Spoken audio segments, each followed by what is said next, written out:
My name is Randy Montgomery, and here's my story. I've lived in Mount Shasta for the past, 48 years, and I've owned and operated a logging truck for the last 20 years of that. I worked around different businesses, but the logging industry's kind of gone downhill, and I was rather depressed about it.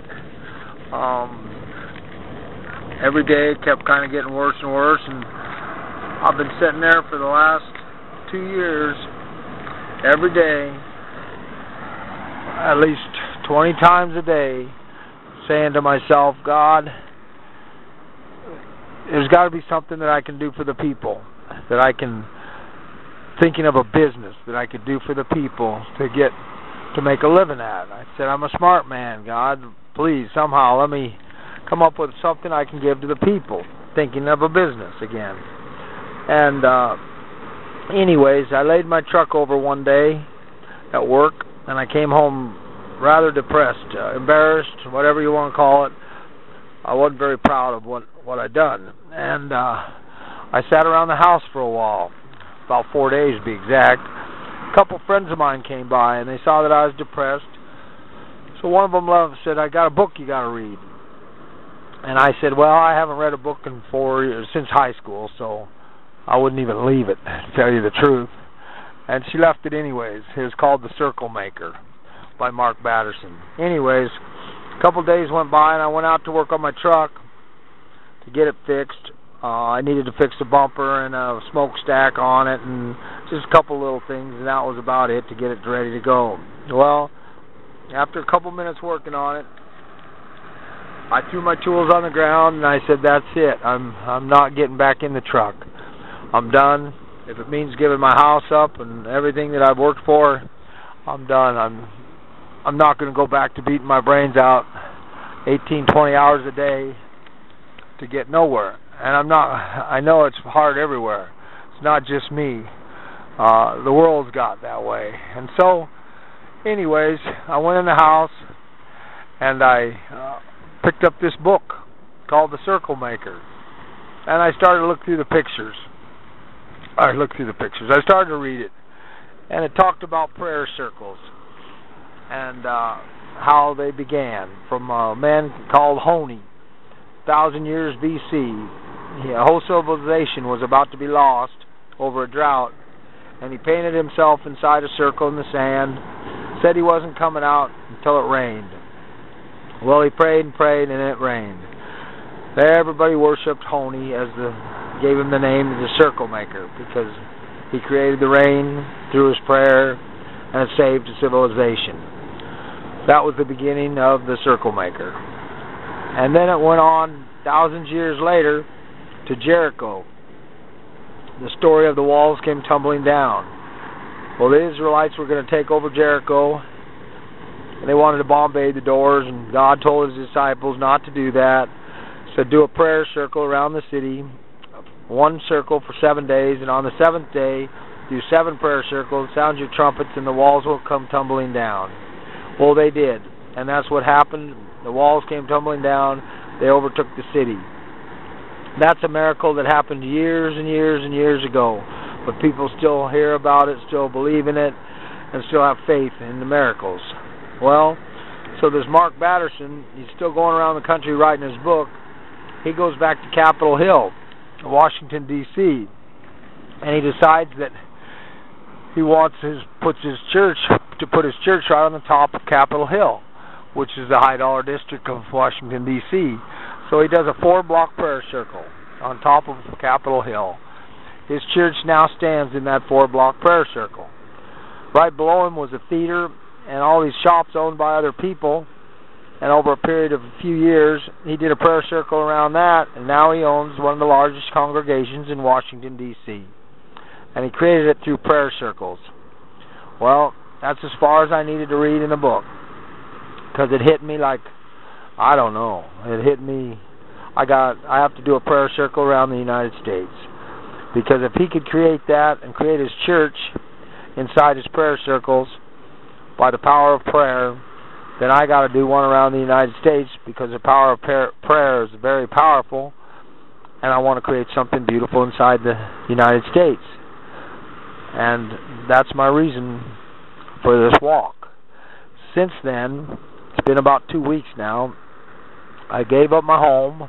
I turned it over to a property management where they can rent it, and I hope to keep my home. I had a payment that I don't know if I'd be able to keep once I got retired in 3 years. I don't know if I would, because I borrowed money against it to stay in business. Logging, it's got so ridiculous. But anyways, that's neither here nor there. My home, I hope to have when I come back, because I built it and it's beautiful.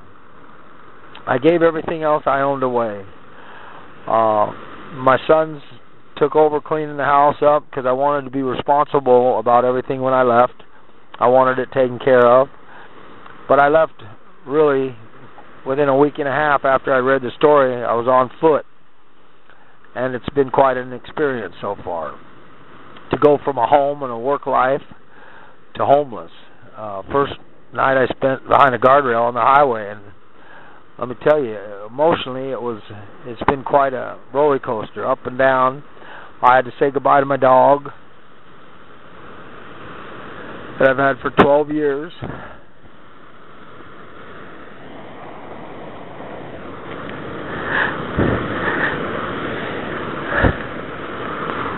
And really, that's the only thing that I really am going to miss. But since I got this, I don't know what you call it. I don't know what it is. It's something that came over me that I have to do this prayer circle. God has done things that are incredible in my life. I haven't been to church in 40 years. I pray. I may get up in the morning and say, God bless me and God bless my children, and that's as far as my prayers ever went. Well, I don't know why God chose me, but I thank God that He did, because I am so into what I'm doing. It's my heart. It's my whole life now. And I thank God that He gave me this gift to be able to walk the world with such an awesome message. The message is as simple as, let's all start helping one another. We've seen what we can do. We've put it to the test and showed what we've done the other way, our ways. And I don't know about you, but I haven't seen where it really worked at all. And so, why not let's start helping one another? Actually, start helping people. You see somebody out there, go out today and help someone. And watch someone help you, and the feeling you get from it. It's a great, the instant feeling is a great feeling inside. You call it magical, you can call it religious, you can call it spiritual, put whatever name you want on it. But it's a really good feeling to help someone. It makes you feel good inside. And that's what I want to put out to the world, is let's do it. Let's just do it.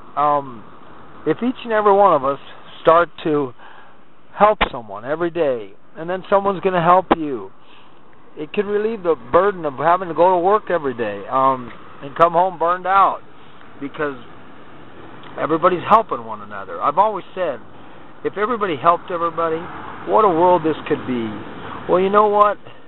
Let's make it that world. Why not? It's beautiful, man. Look what we have. Just wherever you're at, look around you. And there's so many beautiful people, and there's so much beauty in this world. Let's not watch it go down the tubes any longer. Let's all take the bull by the horns, man, and all we got to do is step up to the plate and start helping one another. God, I mean, that's not so bad, man. I mean, we all have hearts, and we all want to help each other. It's just we're all so shut down that it's, I don't know, we've taken things the wrong way. Let's turn it around, man, because it's as simple as just helping one another. We can make this world a beautiful, beautiful place again, and take back what we so have been given that is so beautiful. And that's the purpose of my walk. And I just want to walk and share that with as many people as I can, to just help one another, and let's get it together. I love this place, and I love all of you. I love this. My heart's big, man. and it wants to love the world and have the world love it back. And it's as simple as love. That's pretty damn simple. It can't get no easier than that. So that's my story. And that's what I'm doing. And I'm walking 14,500 miles. Nobody in their right mind to do that. So God got to be there somewhere. But no, I don't see it as a challenge. I see it as a challenge, and I want to do it. I want to meet people. I'm really looking forward to this walk. It's a person told me, he said, man, you don't know what you're up against, Randy. He said, there's going to be hills that are so hard to go up, and it's going to hurt, and there's going to be no one around, and this and that. And I pointed over at my log truck, and I said, you know what? I said, that's what's hard. Sitting in that for 30 years, getting up at 2 o'clock in the morning, getting home at 8 o'clock at night, that's a bitch. I said, walking up a nice hill to the top of the hill, that's not a problem. And that's how I look at it. And I was in the parts house talking to a friend about what I was going to do, and he said, well, what are you going to do with your log truck? I said, why, you want it? I was just going to park it, let it sit for 5 years, whatever this takes, and I said, if you want it, just take it. And he said, well, I'll buy it from you. I said, no, just take it. And you put your insurance on it and your California numbers and do all that. And I said, you just take it. He said, well, when I work it, I'll send you some money. And I said, great, look at that, a win-win situation. I walked out of there 6 feet in the air because that's what I want us to do. That's what I want everybody to do, is help one another. I mean, it's really not hard to do, and it makes you feel so good to do it that I just see that we can do this, and I know that we can all do it. And if each one of us start doing it today, start helping each other, imagine in a year from now, 6 months from now, or a year from now, we can all stand up on whatever you want to stand up on and say, look, we did this. We did this as a people. We can be proud again of what we've done. And I know that it will be incredible, not to mention instantly, because you'll feel good for helping someone, but the long run, it's inconceivable what we can create. So, God, let's create it. Let's create it, man. Let's create it. Let's everybody help one another and make this world a better place for you and for me. Thanks. That's my story, guys.